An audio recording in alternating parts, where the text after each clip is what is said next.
Hi guys, welcome back to my channel. Today is my sister's birthday and today I'm gonna be making cake. I'm actually making 2 cakes and neither of them are for her. So I'm sorry, I love you. Today we're gonna be making my famous tres leches cake. It's not really like famous, like to you it's not obviously, but like in my family it's famous. I make this cake at least 3 times a year, at the very least. The past maybe 2 or 3 years, I've been making them into cupcakes as well, but personally I like the classic cake. Today I have my final group meeting at church and it's gonna be a potluck, but there's also like 40 of us and I don't know if one is gonna be enough. So I'm making 2 of them. But then I also got an email last night saying that, oh, make sure you bring enough things for at least 12 people. So then I'm like, okay, I don't need to make 2. But then I feel bad because what if not everyone gets a piece and somebody wanted a piece and they didn't get a piece, so now I have to make 2. I have to, because then I feel bad if I don't make enough. I'd rather make enough and have leftovers rather than to not have enough and people miss out and then I feel bad because they feel bad that they missed out. So we're making 2 cakes today. And first things first is to take everything out of the oven because we keep pots and pans in the oven.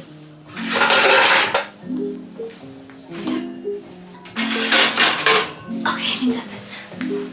Okay, so for me, this is going to be a plain white vanilla tres leches cake. And to start off with the base of the cake, you can use really whatever you like. But today we're going to be using box cake mix because it is cheaper and easier. And it doesn't mean that there's not that much love going into it because I love doing this and I do this all the time. All my love goes into this. And then I'm going to use a foil cake pan. This one is 13 by 9 and it also comes with a lid, so I really like that. So go ahead and add all your ingredients, and because I'm using a white cake mix, I'm going to add a splash of vanilla, and then I'm going to break apart the eggs real quick, and then go ahead and give it a mix.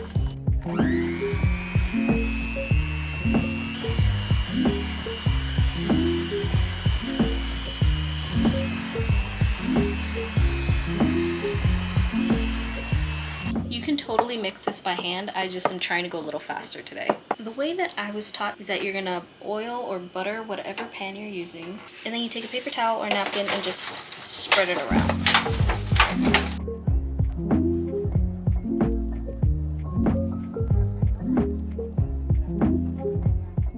So this is going in the oven. I'm just following the directions on the box. This is going in the oven at 350 for about maybe 30 minutes. I'll start at 25 and then I'll check it afterwards.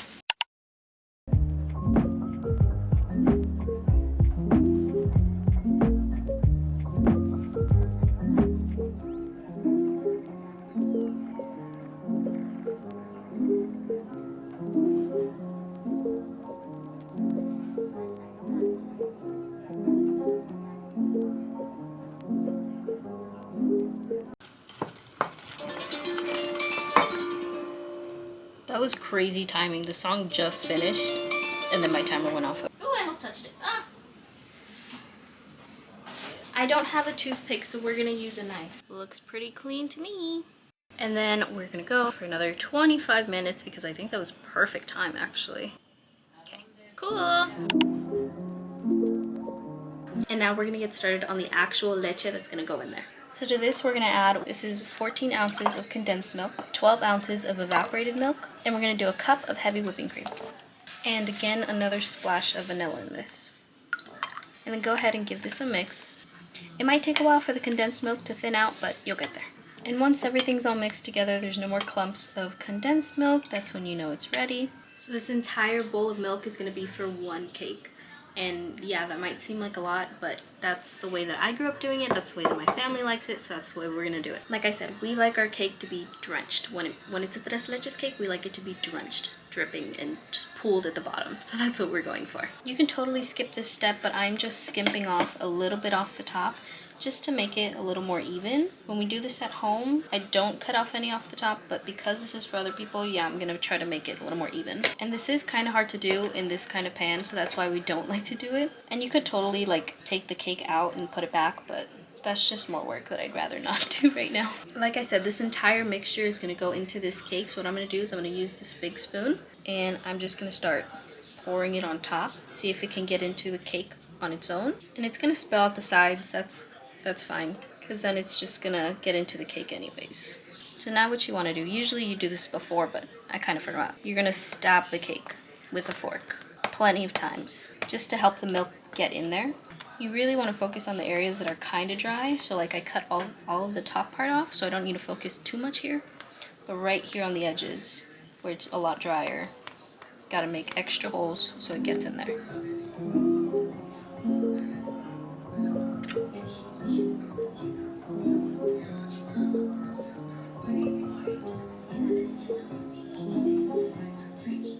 Just make sure you take your time with this. You don't want it to get too woolly in one area and not in the other area. You don't want it to be too wet and too dry all around. You're gonna see it pooling right here on the edges, just like puddles and puddles of milk. But that's okay, because it's going to get absorbed into the cake anyways, and it's all gonna go away.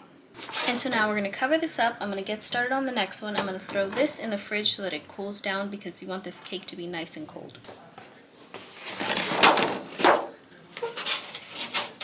This one was cooked a lot longer than the other one, so I am going to shave off the edges and a bit more off the top of this one.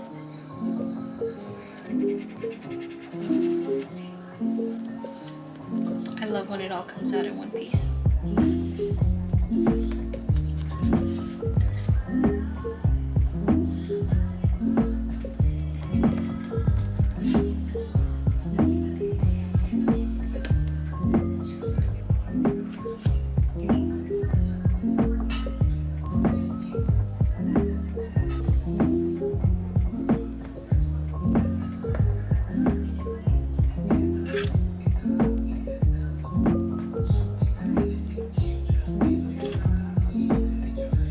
And now we're gonna make the whipped cream. So again, take a bowl. And this isn't gonna be like regular frosting whipped cream that you would find on a cake. This is like whipped cream, like hot chocolate whipped cream. It's like that, basically. Now for the actual whipped cream, I'm not the best at measuring it. I just do whatever like feels right.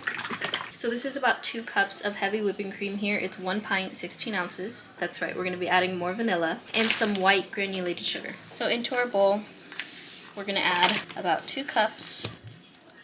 I normally just eyeball it depending on whatever bowl I'm using. Like I don't want it to get too full, like the volume's gonna double. Again, I don't measure, and I know that I should, but I just do worse when I measure. So we're gonna do about that much sugar, and then a little splash of vanilla.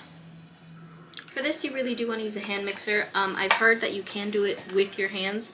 You don't need the mixer, but it's a lot easier if you do use this. Because even using this, it takes about 15 minutes of just continuous stirring.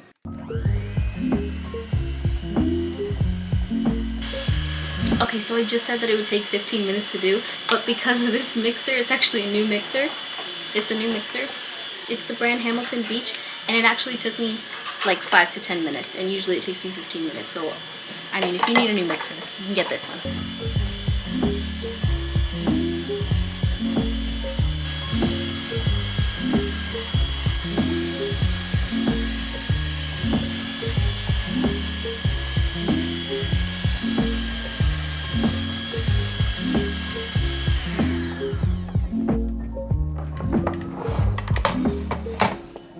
It's basically Cool Whip.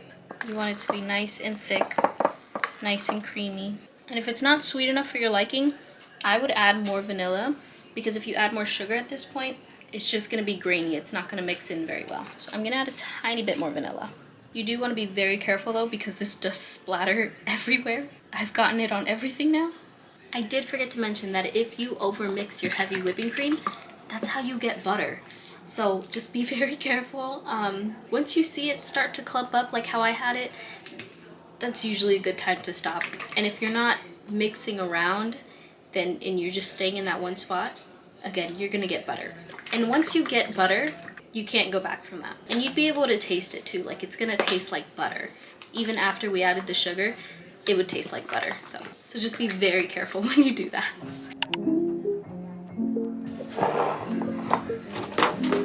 So now we have our cake again.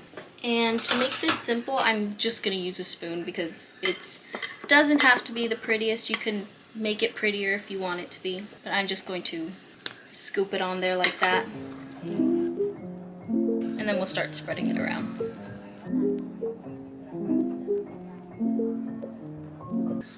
I like to cover the cake from edge to edge. And I like my frosting to be kind of thick. Not really thick, but like enough to where it's like where it's like sizable compared to the actual cake.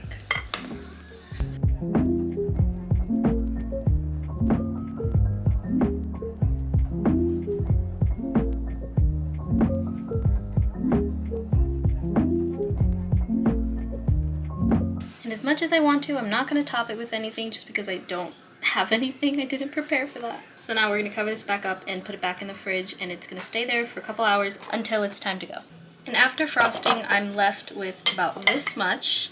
It's not much, but I'm going to take my leftovers and I'm going to put it in this bowl for now so that we could use for our hot chocolate later. And that, guys, is how to bake my famous tres leches cake. I'm really excited to eat this tonight. I'm really excited. I love cake. I used to not like this cake for a very long time, but now I love it. This is the way that I grew up making it. This is the way that I grew up eating it. My family loves it. I love it. And I'm really excited to share that with you guys. One thing that I did not think about is to put toppings on this cake. Actually, that's a lie. I did think about it, but then I just decided to kind of not, because that would be a little bit too much more time consuming because I had other things I needed to do today. But yeah, I'm really happy and I'm really excited that I got to make this. So I'm really excited to go tonight. I'm also taking my little ornament to take because we're doing a little gift exchange and we were told to bring an ornament as the gift. So I painted an ornament and I really hope that whoever gets it likes it. But yeah, I really hope that you guys enjoyed this video. I hope that you guys get to make something like this yourselves. But I thank you guys so much for being here. Thank you so much for watching. I really hope that you guys enjoyed, and I will see you next time.